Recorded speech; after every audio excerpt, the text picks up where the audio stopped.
By now I am sure that you are familiar with the mighty Mughal Empire. The Mughal Empire was one of the largest empires that ruled the Indian subcontinent, and just by seeing this map you can infer that almost the entire subcontinent was under the control of the Mughal Empire at one point of time.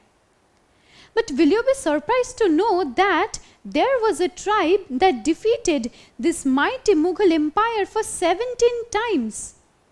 It is definitely a point of surprise. This is because we believe that the Mughal Empire was invincible, it was unvanquishable.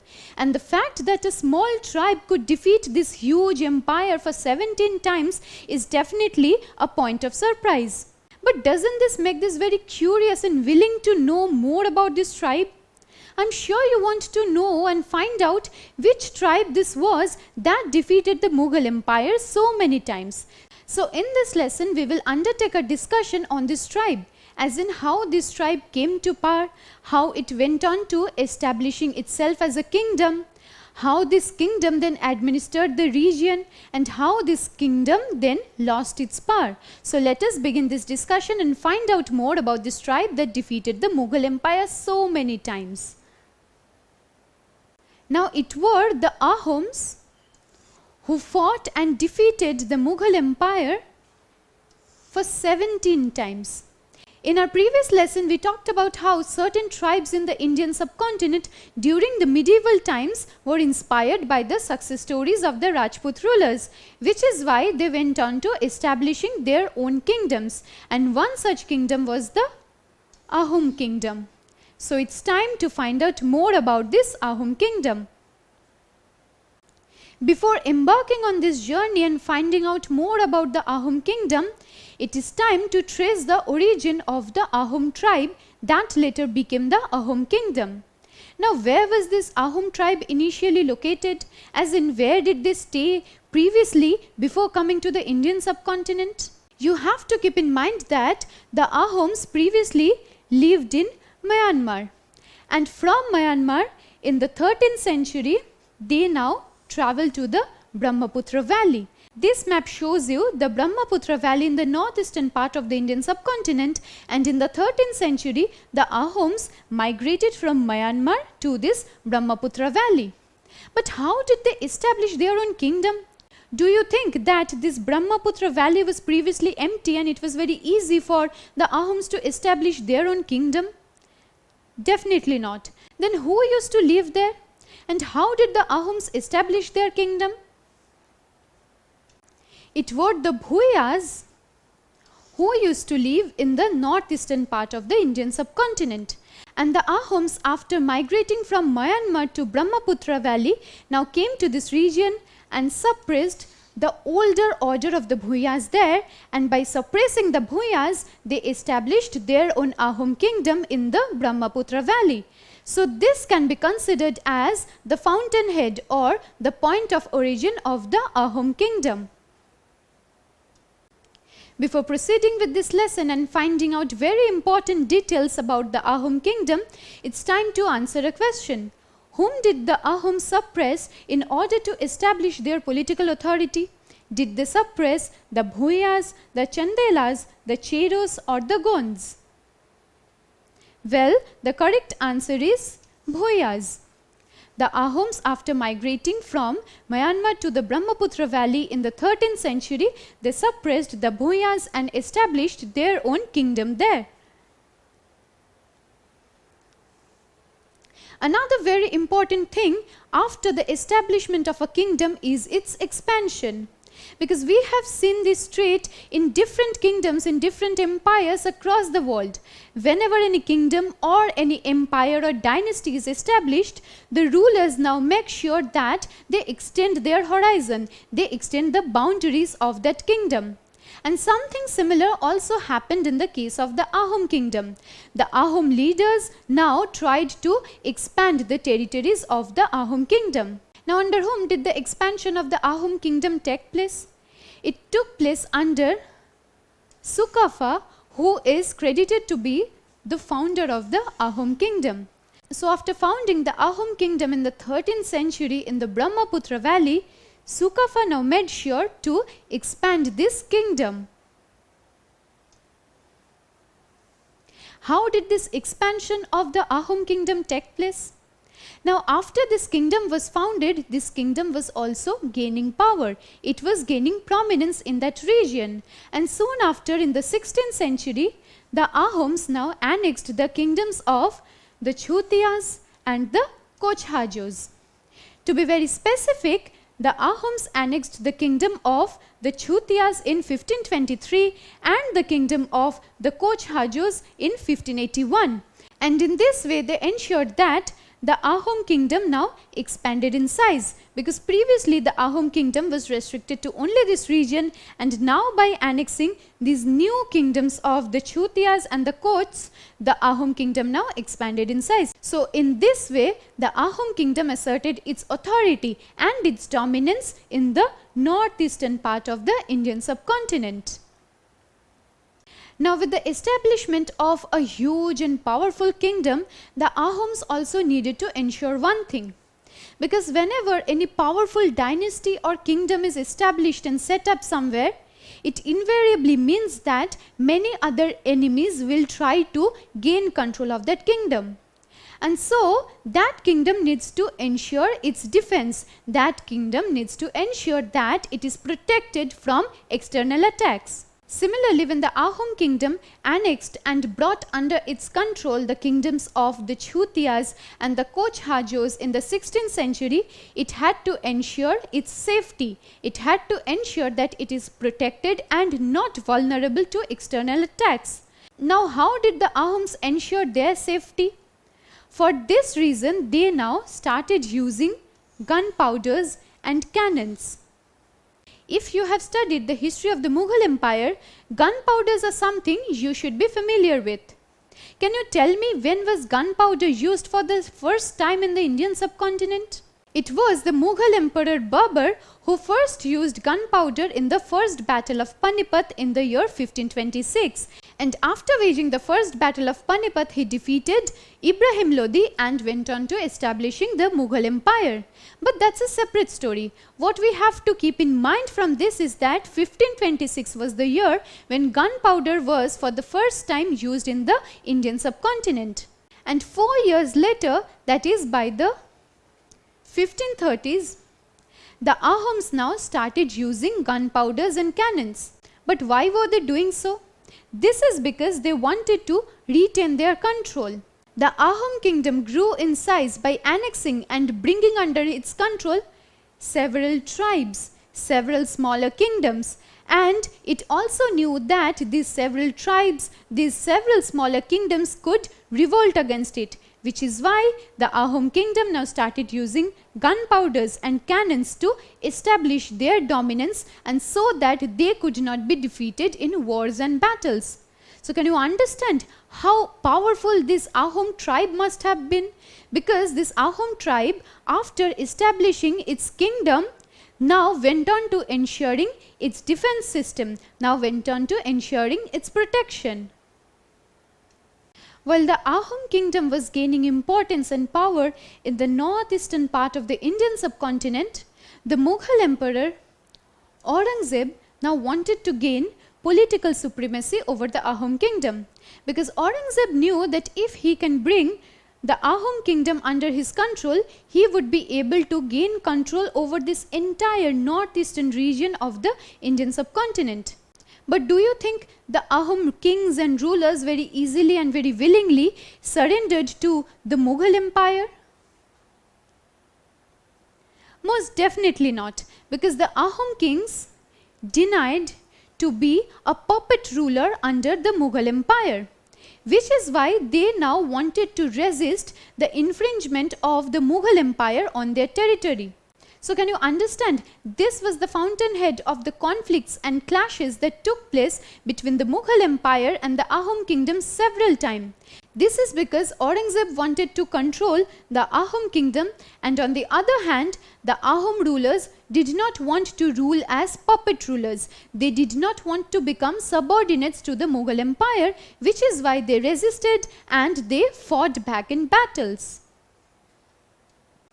We began this discussion by talking about how mighty the Ahom tribe must have been because it defeated the mighty and invincible Mughal Empire for 17 times.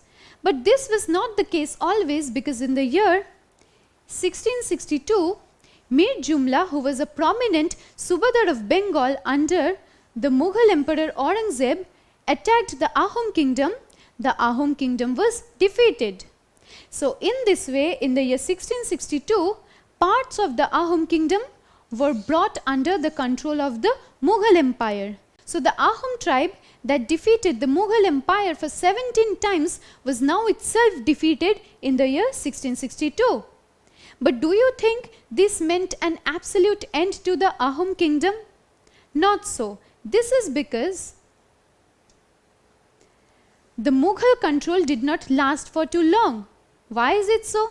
Because the Ahoms, like always, again fought back and they regained control over their lost territories. So what did we learn here?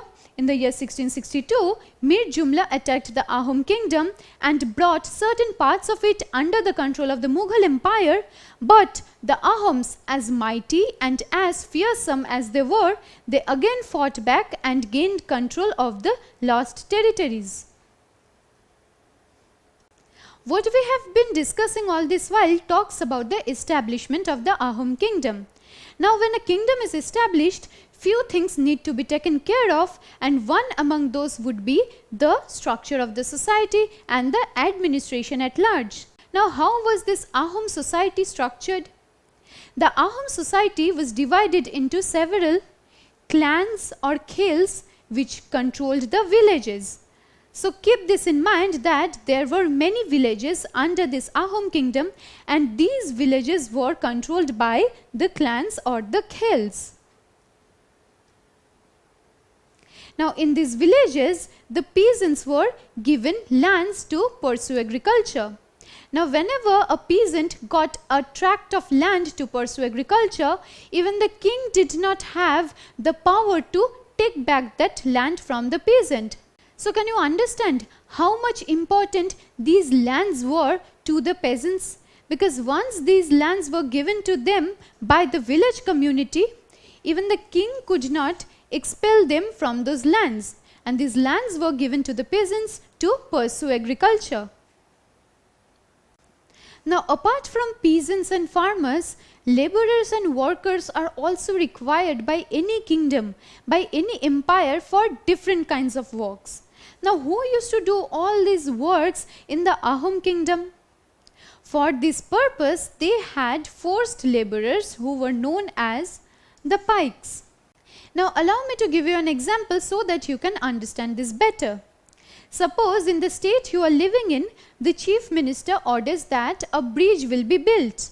Now do you think the chief minister himself or herself will build the bridge? That's definitely not possible.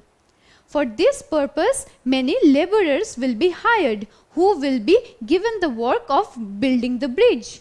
Similarly, different kinds of works required laborers, and these laborers were called Paiks in the Ahom kingdom.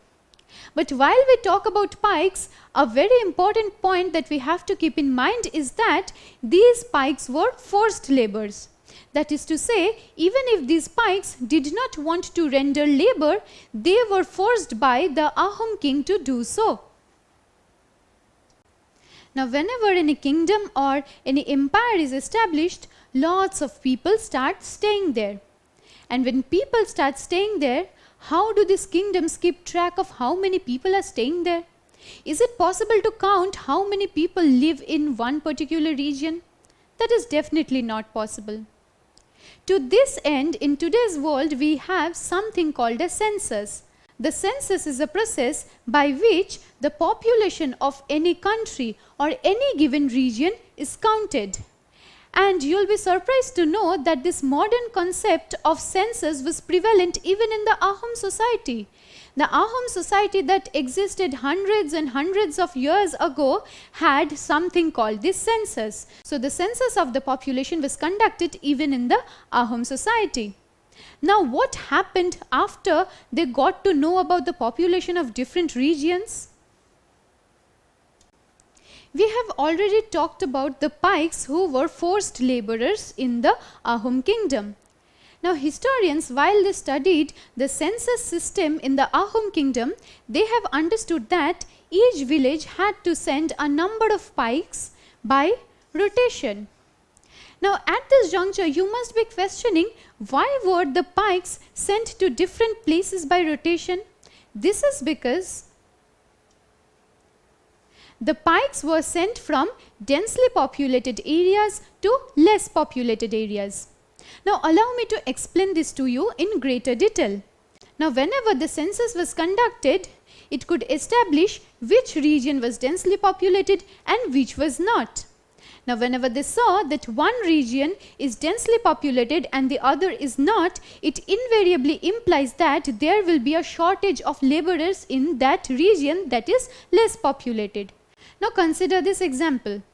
Suppose in region A 10,000 people live and in region B only 500 people live. So this inevitably means that there will be a scarcity of resources as well as workers and laborers in region B. For this reason, some people from region A will be forced or compelled to move to region B to maintain a kind of equilibrium. Now, if any random person is asked to go from one region to another, that person will not be willing to do so. But we have already learnt about the Paiks who were forced laborers, and in this case as well, these Paiks were the ones who were compelled to move from densely populated areas to less populated areas. So now I suppose you can understand why each village had to send a number of Paiks by rotation. This was done in order to ensure an equilibrium in the population. From the study on the census that was conducted by the Ahom kingdom, we can understand how progressive this kingdom was. And by the 17th century, the administration in the Ahom kingdom was becoming centralized. What does this mean? This means that there will be at the helm of everything the Ahom king, and under it will come the various subunits that together comprised the Ahom kingdom. A little while ago, we also discussed how the Ahom society was divided into several clans or khels. So we can understand that there were villages which were controlled by these clans or khels, and these clans or khels were controlled by the Ahom chief who was at the helm or at the apex of power. So in this way you can understand how the administration became centralized, and this happened by the first half of the 17th century. Now in this kingdom there was another type of practice that was in place. During times of wars, almost all adult males were enlisted in the army. Now this is something that we can see even in the modern day nation of Israel. In Israel, during times of war, men and women are trained to join the army. And something similar could be seen in the Ahom kingdom that existed hundreds and hundreds years ago. So in ways more than one, you can understand how the Ahom kingdom was so progressive, how the Ahom kingdom birthed so many ideas and practices that are prevalent even in today's world. We have learned that in order to keep track of the growing population, census was conducted in the Ahom kingdom. But a very important thing that comes hand in hand with the growing population is the need for more food. Because in order to ensure the sustenance of the population, food is required. Now how did the Ahoms grow their own food? For this purpose, they introduced new methods of rice cultivation, and by these new methods of rice cultivation, they grew rice, which was required to feed the population. This new method of rice cultivation would include a new technology of using bullock plowed land. So, as you can see here, bullock plowed lands were used for rice cultivation, and this rice cultivation in turn produced crops that were required to feed the population.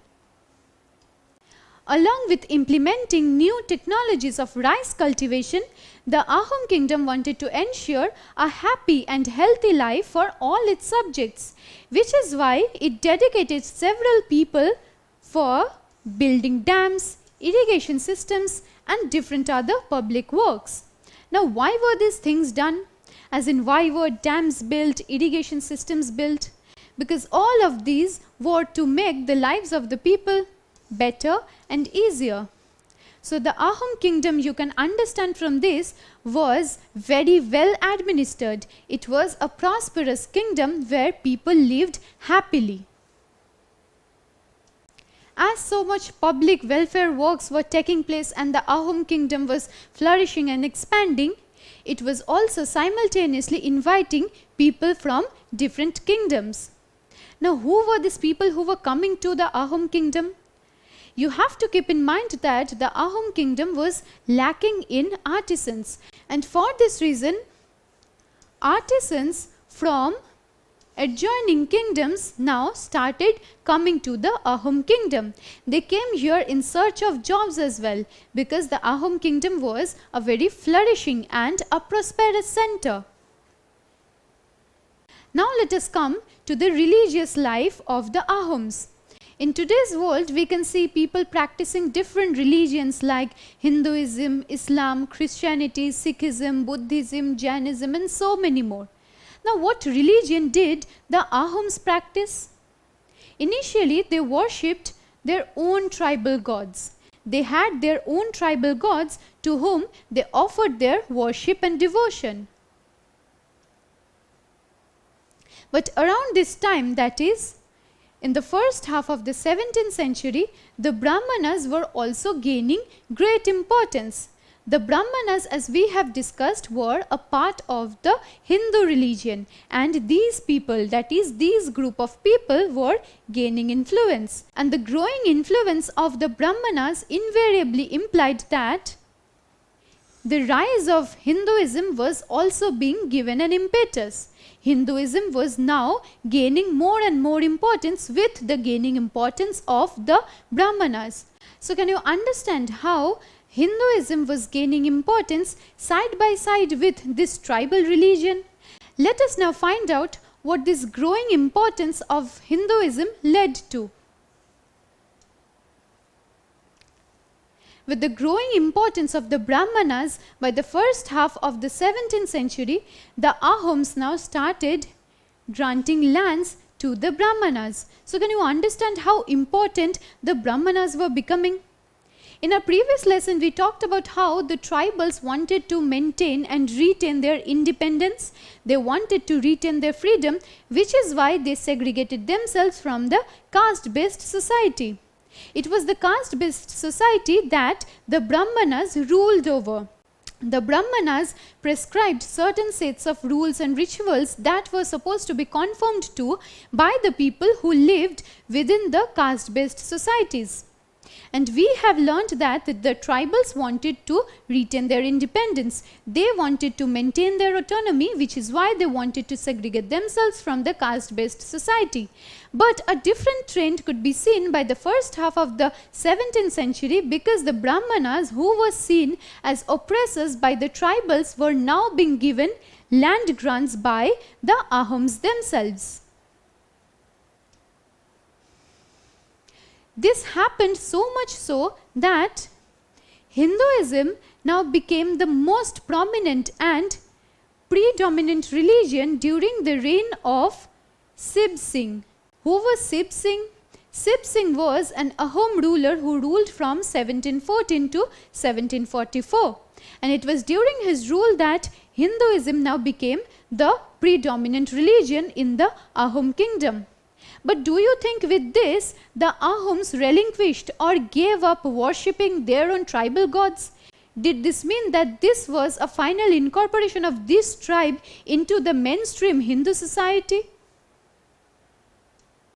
Most definitely not, because simultaneously with giving the Brahmanas land grants, the Ahom rulers did not completely let go of their traditions, let go of their belief systems. So in this regard, you can understand how the tribals or the Ahoms, to be very specific, were trying to ensure that their traditions, their cultural practices, their religion did not go completely wasted. They did not completely let go of this. They gave importance to Hinduism and the Brahmanas, but at the same time they continued to worship their own tribal gods. Let us now focus our discussion on the cultural life of the Ahoms. The Ahom kingdom was very culturally enriched. They gave importance to the pursuit of arts and literature.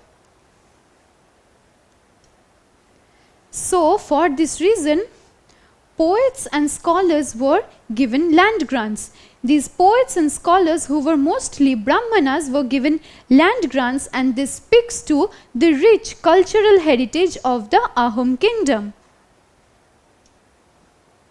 During this time, these poets and scholars were also translating Sanskrit works in local languages. Now, in this regard, you have to keep in mind that Sanskrit was a language that could be learned by only the scholars. And it is in Sanskrit that many important works were written. But this also means that the public or the masses could not get to read those works. Now, do you think that the masses should not get access to the works that were written in Sanskrit? For this reason, the poets and scholars now started translating the Sanskrit works into the local languages, and in this way these Sanskrit works, which were now translated into local languages, became accessible to the masses. And along with that, theatre was also encouraged by the Ahoms. From this you can understand that this Ahom kingdom that was prevalent so many hundreds of years ago was very sophisticated and culturally enriched. Now, during this time, historical literature called Buranjis were also written. In which language were these Buranjis written? These were firstly composed in Ahom and then were later composed in Assamese. Now, this body of historical literature known as the Buranjis serves a very crucial role when we have to trace the history of the Ahom kingdom, and these Buranjis were written firstly in Ahom and then in Assamese. With this, we come to an end of our discussion on the Ahom kingdom. What did we learn here? We learned that the Ahoms were initially a tribe. A tribe is something that we associate with backwardness, but in this case this tribe was so powerful that it defeated the mighty Mughals for 17 times. After migrating from Myanmar to the Brahmaputra valley in the 13th century, the Ahoms established their kingdom. In this lesson, we also discussed at great length about the nature of the Ahom society, how the administration system of the Ahoms were, and how the Ahoms were so culturally enriched. We also took into account the religion of the Ahoms and how these Ahoms were later incorporated into the mainstream Hindu society. In our subsequent lesson, we will find out about another kingdom that was initially a tribe, and following the success story of the Rajput kings, they also went on to establishing their own kingdom. So it is a discussion on the Gonds that we will be taking up in our subsequent lesson. Don't forget to subscribe to our channel and hit the bell icon. You can also register for free at deltastep.com or download the DeltaStep app to learn one-to-one with our amazing teachers, or to get access to all our 5,000 plus amazing videos as per your school syllabus. Master each topic with our adaptive practice technology. Get million-plus questions with step-by-step solutions and unlimited mock tests. Get all your doubts resolved instantly. Learn via games and win amazing prizes like PlayStations and iPads. So at DeltaStep, learning is not just fun and easy, it's rewarding too. So register for free now.